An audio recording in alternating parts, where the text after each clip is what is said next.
Everyone needs to find them and be careful. As the men advance with sticks searching for the traps, they finally approach Zhang Yi's house. With the sticks, they manage to track the traps and advance without problems. One of them picks up the traps, and when he crosses a grenade line, an explosion among them shocks everyone. Even those who weren't caught in the explosion directly were hit by the shrapnel. Due to the pain of these injuries, they roll on the ground, and more bombs are activated. After a series of explosions and running, many people were caught in the nail traps or explosions. Now everyone was afraid and retreating. What could they do to advance safely? The men question the tribe's leader. What can they do without his grandson? They won't be able to attack and defeat that person. Cornered, they wonder why the leader's grandson isn't here. He has superpowers and should help. Meanwhile, Zhang Yi observes everything with his rifle and other high-tech equipment to see precisely what they're doing. The old man remembers his grandson's advice not to confront the protagonist. With no choice, the leader shouts for all to hear, questioning why they can't defeat just one person. These people have grown accustomed to relying on others. They must fight with their own hands to get what they want. Together, they must secure the luxuries within that house. He hands a spyglass to the men to see the prize, along with plenty of food for them to enjoy as an extra reward. As they confirm by looking, indeed, what's inside is very tasty. Yet, even with so many rewards before them, they doubt if they can fight without the leader's grandson present. The old man angrily shouts that if they fail, they are nothing but useless. With this motivation, they decide to use tricks to disable the traps and bombs from a distance. Slowly but surely, this tactic starts working, and they edge closer to Zhang Yi's secure house. The men were confident that they were now safe. The girls watch everything apprehensively from the window. Yang Mi feels sorry for how many will die and if they'll be okay. Meanwhile, Zhou Qi'er says they're idiots and don't realize they're no match for her boyfriend. At the right moment, Zhang Yi remotely triggers the bombs, exploding them all at once. This destruction, unlike the grenades, was precise, and most of them were caught in the blast and remained in that state. With a somber look, Zhang Yi says they should have turned back when they realized there were traps. Now that they decided to advance, he doesn't lament the death of dozens of enemies. The devastation was so great that even Zhou Qi'er, who was previously excited, felt sorry for these people. Yang Mi isn't accustomed to Zhang Yi's actions. Seeing people in pieces, she vomits. Zhang Yi observes coldly and remarks that those who die instantly are lucky. Those who linger in agony are unlucky. The elders who were behind are terrified. Almost all are lifeless. The leader falls backward, saying that person is a demon. He must be an evil demon to do this to them unfairly. He screams in despair. Everyone died because of his orders. He only wanted supplies for his people. This wasn't supposed to happen. Zhang Yi puts away his rifle and takes his bow and arrows that he's been practicing with. Using his new abilities, he shoots 3 arrows simultaneously, perfectly piercing the foreheads of 3 people. Triple headshot. More and more arrows are fired, and they all accurately take down the enemies. The old leader, seeing more dying, slaps himself and says it's his fault. Then he asks Zhang Yi to finish him off too. The protagonist was about to fulfill his wish, but an ice whirlwind obscures his vision, and the arrows reach. Without concern, Zhang Yi retrieves his rifle. With it, he can hit anything from a distance. The otaku shouts for everyone to flee while he maintains an ice barrier. People start to retreat with the wounded, while Chun remains determined. Zhang Yi stays calm and says he has another idea. He grabs a vest and tells his wives he'll be back soon. Chun was convinced everything was fine, but a snowmobile comes quickly with a madman shooting at everyone from the window. The desperate people running have no chance. Even Chun's life is at risk now. One of them helps the otaku so he can join the retreat. Zhang Yi pursues them by car, getting close to them again and then shooting from the window once more. Chun starts to feel the fear that perhaps no one will survive. He shouts for them to abandon the bodies they're carrying to bury them later. By reducing their weight, they could be faster, though reluctantly, as burying their dead is an important tradition for them. They decide to do as he commands. They toss the bodies out. Even though Zhang Yi has to dodge the bodies, he still manages to be faster and land double headshots on several people. Chun now has to flee. He's scared. An idea crosses his mind. He realizes he could do something to stop the car. This time, he uses his power to crack the ground in the car's path, causing it to get stuck in the ice. Zhang Yi still tries to shoot more people as they flee until they're too far. He says that now these people know they're powerless against him. They'll never think of coming back. He pulls his car out of the hole, goes among the bodies, and returns to his wives. Back at his house, while Young Mi is stunned by what happened, Zhou Qi'er is calm and asks what happened. Did he manage to defeat the one with special abilities? Zhang Yi explains that no, that person was clever and managed to escape with a few others. Chun returns to his tribe with the few survivors. The people from his own tribe start to judge him because he wasn't in the fight from the beginning. Everyone died. If he had been with his people, they would have had the supplies from that house. One of them tells the otaku to go with him to the village chief's house. Before he enters, a girl blames the otaku. It's all his fault. If he had gone with them earlier, their husbands and children wouldn't have died. The elder tells them that this isn't the time to argue about it. it. He tells the otaku to come in because his grandfather is calling him. The tribe leader tells Chun to come closer. The old man says that the blame for so many injuries lies with him. The weight of the deaths of so many members of Shu village must rest on him, not on Chun, his grandson warned. But the old man was arrogant and led everyone into battle. If they're going to blame anyone, blame the old man, not his grandson. Crying, the old man says he entrusts the Shu family to his grandson, and that he's ready to die now. The old man, saying he's also tired, dies. At that moment, all the residents come rushing in. The leader they loved so much has just passed away. As he leaves, Chun thinks about his grandfather asking him to take care of the family. Chun doesn't know how to take care of himself, let alone everyone else. Confused, not knowing what to do, he notices a girl leaning against the wall. Approaching her, she asks if he's the real brother Chun. He blushes and looks foolish, saying yes. And who is she? The girl says her name is Shu Lili, and thanks to him, her father survived and returned from that last battle alive. He feels embarrassed and says it's not that big of a deal. However, this makes Chun realize that he shouldn't blame himself for the deaths of other people. In fact, he's a hero and saved several people. Her father couldn't come to thank him, but she came in his place. Some people recognize his worth. He says it's all right. They're from the same village and should always help each other. She leaves, and he stays behind, his heart pounding. Has the otaku's heart been hooked by 3D for the first time? In the innocent's mind, he was already thinking about the children they will have together. Have you gone crazy? Returning home, he thinks of a way to protect his village from the protagonist. Chun now knows he's the real danger. Racking his brains over it, the otaku comes up with a plan and is about to put it into action right away to protect the village people and his future girlfriend.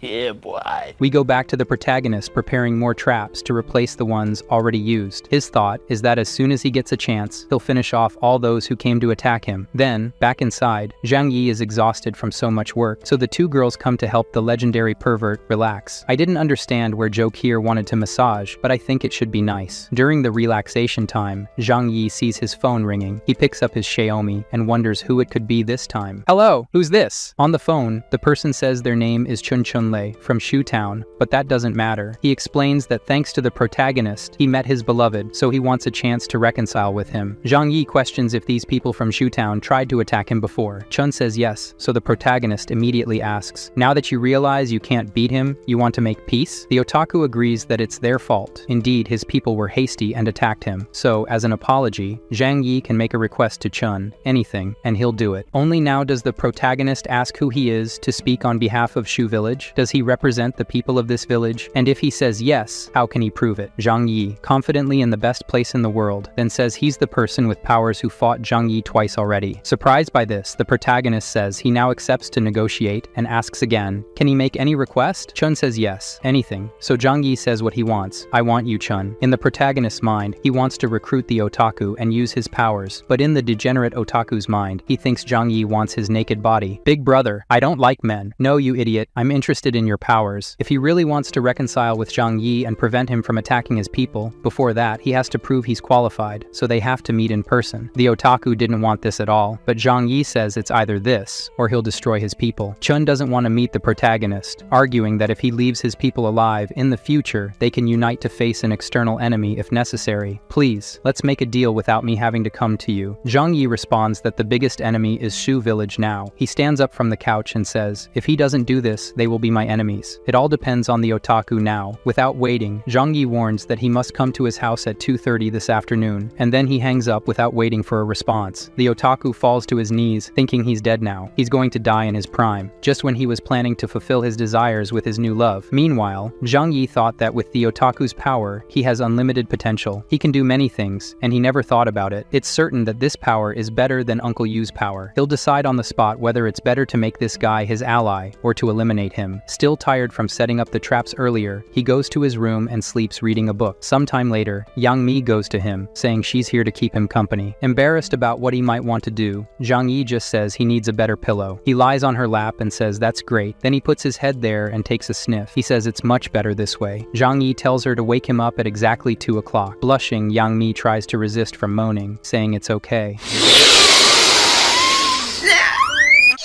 A few fragrant hours later, Zhang Yi was at his post with his rifle. He watches Chun arriving alone. From here, he could eliminate him. However, seeing the kid slip and fall on his own, he thinks, this guy can't be so threatening. Then he falls again. Watching this behavior, Zhang Yi changes his mind and decides he'll at least talk to him. When the otaku reaches the front of the house, he calls to say he's here. He can't proceed because there are too many traps. He'll end up dying. So it's better for Zhang Yi to come to him. Arriving at the location, the otaku says he's Chun and is here to negotiate with the protagonist, as he asked. Zhang Yi makes it clear, initially, everything started because his people attacked, so his people owe him a debt. Chun acknowledges that, yes, this is true. He's here to ask for his forgiveness. Zhang Yi wants to know who ordered the attack on him. That person must die before they start negotiating. The otaku reveals that it was his grandfather, the village leader, and he already died due to the attack. Zhang Yi, thinking this was too easy, asks if the otaku doesn't want to avenge his grandfather and the others who were killed. Chun responds that his parents died when he was a child. His grandfather was the only important person to him, and he already died as a result of his own actions. Furthermore, Chun feels no resentment or sadness for the deaths of the other villagers. Throughout his life, he was reclusive and only stayed in his room with a computer, never having contact with others. Now unable to contain his excitement, Chun says he admires Zhang Yi. It was incredible how he fought against everyone. Zhang Yi, after hearing all this, says he understands the otaku's side. However, he affirms that he hasn't forgiven them for what they tried to do. The price of his forgiveness is the otaku working for him. Chun wanted to hug Zhang Yi, but he says not yet. He has more rules to say first. From now on, Chun must obey all his orders without questioning anything. Then the otaku's perverted mind makes him ask if Zhang Yi wants his body. Stop being stupid.